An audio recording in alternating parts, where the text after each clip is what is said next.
கட்சிக்கு தாவேக்காக எம்எல்ஏ கிடையாது, எம்பி கிடையாது, கவுன்சிலர் கிடையாது, மந்திரி கிடையாது, எந்த எஸ்பி சப்போர்ட் கிடையாது, எந்த கலெக்டர் சப்போர்ட் கிடையாது, ஒண்ணும் கிடையாது. எதிர்ப்பு மட்டும்தான் இருக்குது. ஆனால் மக்கள் ஆதரவு ஒன்றை வைத்து இப்ப கூட்டம் கூடுது. ஒரு யாருமே கிடையாதுங்க, எந்த நிர்வாகி கிடையாதுங்க. எப்படி கூடுறான்றது அளவுக்கு கணிக்க முடியலங்க. ஸ்டாலின் பண்ண முடியுமா?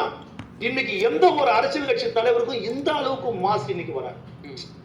இதெல்லாம் தாண்டி கடந்து வராரு. காவல்துறை வழியாக பாதுகாப்பு கொடுக்குறாங்க, கடந்து வராரு. அவர் இன்னைக்கு கூட்டத்தில் கூட சொல்லியிருக்காரு, தயவு செய்து என்ன டூ வீலர்ல ஃபாலோ பண்ணாதீங்க, உங்களை கையெடுத்து கும்பிடுறாங்க, தயவு செய்து டூ வீலர்ல ஃபாலோ பண்ணாதீங்க, பாதுகாப்பா இருங்க. இதுக்கு மேல ஒரு தலைவர் என்ன சார் பண்ண முடியும்? ஒரு கட்சி கூட்டத்துக்கு கர்ப்பிணிகள் வராதிங்க, பெண்கள் முடியாதவங்க வராதிங்க, மாற்றுத்திறனாளிகள் வராதிங்க, வயதானவர்கள் வராதிங்க, கியூஆர் கோடு இல்லாதவங்க வராதிங்க. எத்தனை அந்த கட்சி அறிவிக்குது. தாண்டி அவர் சாலைகளில் அவர் வருகிற பொழுது மகனை இந்த வழியாக தான் போனோம், நாங்க அங்க வர முடியல, உன்னை நாங்க இங்க பார்க்கணும்னு பார்க்கும்போது நம்ம என்ன பண்ண முடியும்? யாரால ஒண்ணும் பண்ண முடியல. இந்த நியாயத்தை போலீஸை ஒத்துக்கணும் போனோம். உங்க அண்ணனுக்கு, உங்க தம்பிக்கு, உங்க பிள்ளைக்கு